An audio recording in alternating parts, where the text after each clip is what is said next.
Hi there. Today I am playing around with some of my favorite Tim Holtz products, and there'll be some random Ranger goodness thrown in here too for my series over at the SimonSaysStamp blog, the Mondays in May with me.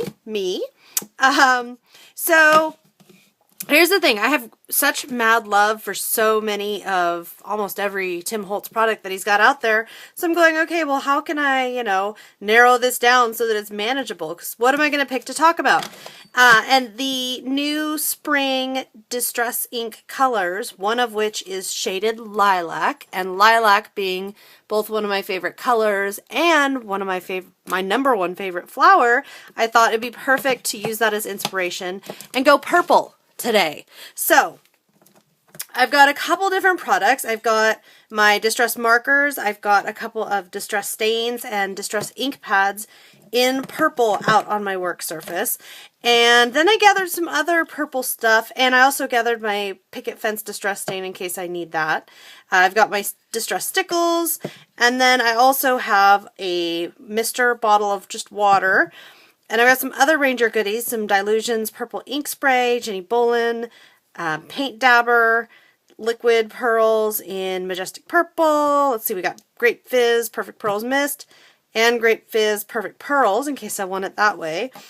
And that's a whole lot of purple goodness, so I think that ought to get us started. The first thing I'm going to do is just some creative play, okay?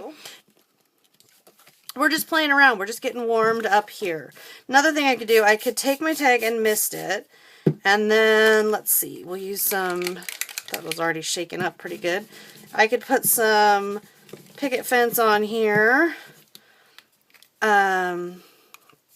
I wouldn't want to, I don't think I want to put that straight on there just because I don't think it'll blend quite the way I want it to. But I want to play more with this shaded lilac since that's my new color. And I'm also going to play with some Seedless Preserves, which is the fall purple from the Distress Ink limited edition set.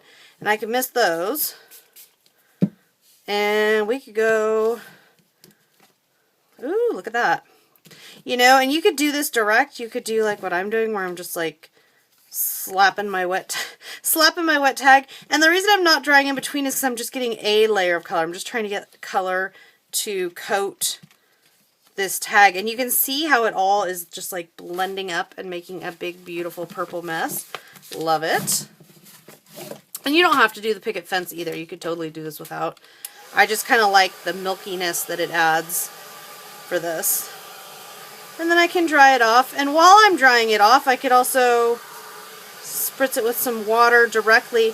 And the reason you would do that, even though it's wet, if you hit it with water, droplets, not an all over, but little water droplets, you'll get like little water spots, which is kind of fun. I could also flood this out and get it to blend even more. You can see how that's like, you see how, watch, if I do this, watch how the color will just run and blend. You see all that color going off. It's still going to stay, you're still going to have color, but you can just kind of get a whole different look depending on what you want and what you're after. So again, that would work with the stains, inks, or markers. But I think what I want to do right now is I'm going to directly color, and I'm going to use, let's use milled lavender.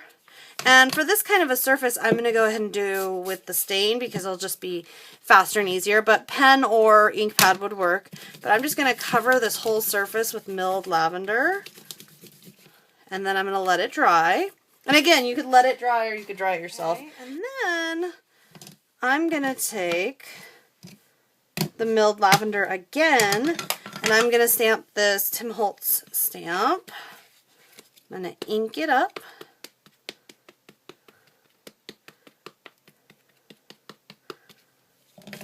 And stamp it on there. And you can see, even though it's milled lavender on milled lavender, you can still see it. You still get that faint watermark look, which I am a huge fan of.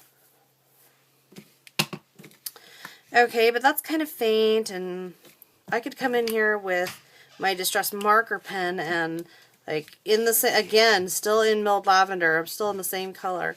And I could do some edging. I could scribble on the edges. Well, really, I could do anything I want. This is all about creative play, right? And then I could take my water brush, and I just have the water brush with the broad tip, and I could kind of come in here and like just kind of blend it around a bit, just soften it up a bit, stretch some color out, make it, I don't know. And if I do this over the image, it might make the image kind of go away, just so you know. You see how that happened? Actually, she's still there faintly, but I can affect the image or kind of wash a lot of the image away to make it more faint if I wanted. But I don't think we're quite there yet with what we want to really do here. So the thing about crafting with these inks and stuff is you'll figure out what you like and what works for you. But really, honestly, the thing of it is you've got to keep experimenting and trying stuff out and see what you like. So I'm going to take some shaded lilac and rub it all over my craft mat here. Get a nice little puddle going. And then I'm going to take some Perfect Pearls Mist in Grape Fizz. So essentially, same stuff. If you have Perfect Pearls, you could just sprinkle a little of it on there if you have the powder. This will work kind of the same, but this I'm going to use in place of water, which is one of my fun little tricks that I like to do when I'm wanting to hydrate my distress inks and add sparkle, because you know I love my sparkle. So then I'm just going to press this down because I want to see what I get. And I get kind of, I've got some dots there, so I am going to go ahead and let this dry first.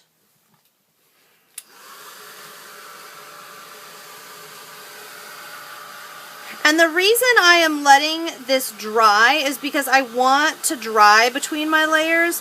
If I don't, then it's going to get muddy, which I've learned on more than one occasion. And if you don't feel like drying it totally, or you're getting like these pools of color you don't want, you could just tap it with a towel or a paper towel or something. So I'm just going to finish letting that dry. I just want to make sure it's all dry there. And I'm working now on a 4x5 piece of glossy cardstock. And the reason I'm doing that is because I need the glossy for what I'm going to do. I think it'll work. I just feel like it'll work much better. So now I'm sopping up the color like that. And you can see what happens when I do that. And you might be going, well, May, you're not letting it dry between layers like you just said you're supposed to. Well, yeah, because I'm just building layer number 2. I'm not expecting more layers. So I like that. I like that streaky look. I'm going to go ahead and dry this out. So that is just the Grape Fizz Perfect Pearls Mist and the new Shaded Lilac Distressing Pad. The next thing I'm going to do is I'm going to take a stamp, and now I'm just deciding which stamp I want that to be. I'm going to take this Tim Holtz stamp, which I love, such a fan of it, and I am inking it up with some Watermark Resist. And this is why I have the glossy cardstock, because this technique won't work on regular cardstock.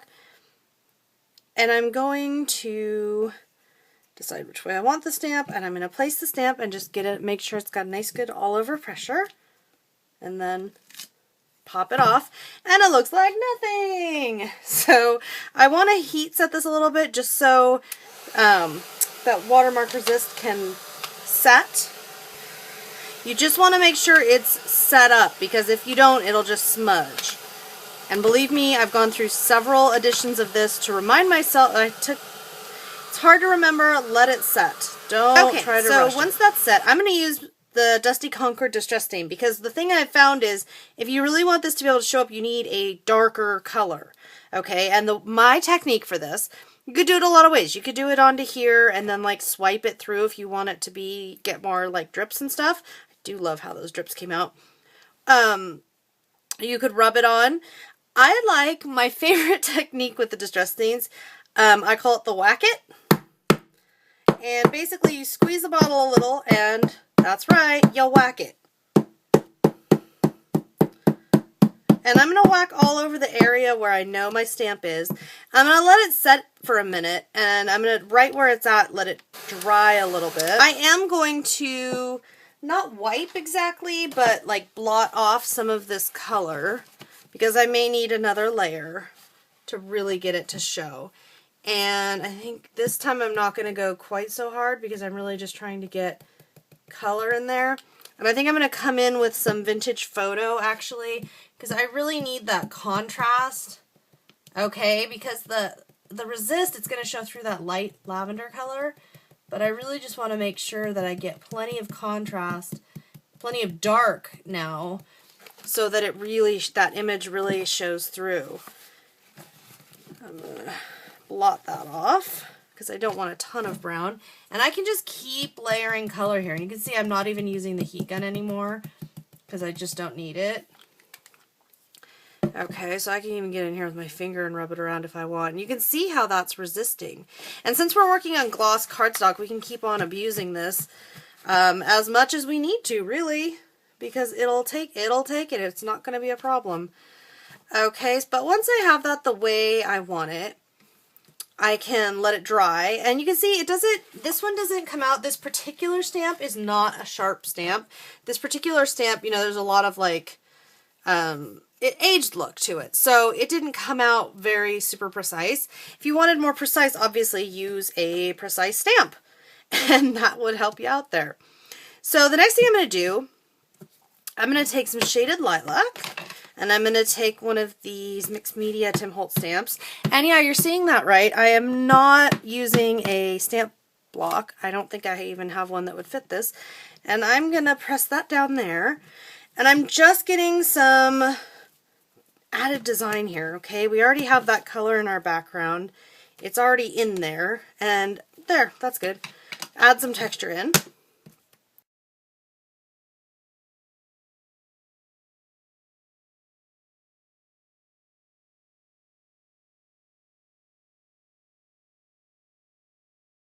Here. And I'm going to go in this time, I'm going to take Seedless Preserves, which is one of the fall limited edition distressing colors. And I'm not going to stamp exactly over. I'm going to stamp kind of over. And then I'm going to rinse off this stamp with a little bit of water just to get that Seedless Preserves off of it. Because I'm going to go in with a couple other colors, I think. I really love this butterfly stamp. So now I'm going to go over with, let's do Dusty Concord.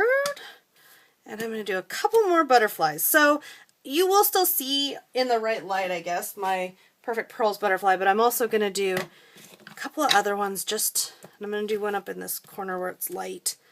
So it'll be subtle. You won't see it a ton. And I could also, you know, if you have the distress pens or the stains, you can stamp with those as well. I could do a little bit of Dusty Concord over this guy, and then when I stamp it, it'll be kind of multi-toned.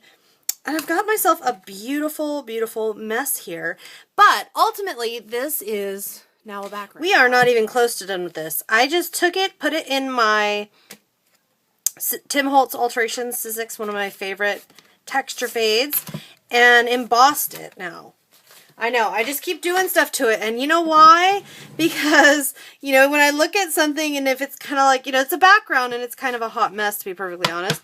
So I'm going to keep adding to it, and the great thing about that is, number one, it lets me play. Now I'm just taking some gathered twigs, distressed ink, and just lightly rubbing it along the edges. But the great thing about that is, it's not messed up. You can just keep kind of like adding, changing, until you get something that's workable or that you like. You may notice that I have not adhered this to a card yet. It's new for me, but I'm really liking the idea of taking a square of paper or a rectangle of paper and playing with it, creating with it. And if I get to a point where it's a good, like a really good background, or I really like it, then I can take it, attach it to a card, maybe add one little focal point, and a sentiment, and I've got myself a card. I'm just looking at some Tim Holtz trims here now. Now I'm into, see, now I've done the technique part. Now I'm into another type of creative part, which will be figuring out what I have here exactly and how I want to use it. And one thing I want to do is come in here with some Dusty Concord, and I'm still using the same tool. It'll be fine.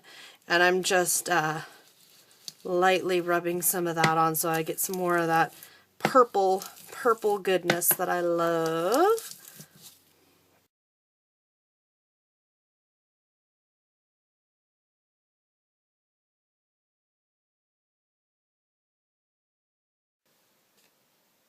Now nice and cool, I have put both my grunge board heart and the key mounted onto this card. And you can see, because I worked off the card, well, number one, I didn't have to commit to this being a card project. And number two, it kept the card itself nice and clean compared to how it would normally be if I had been, oops, that's not quite dry there.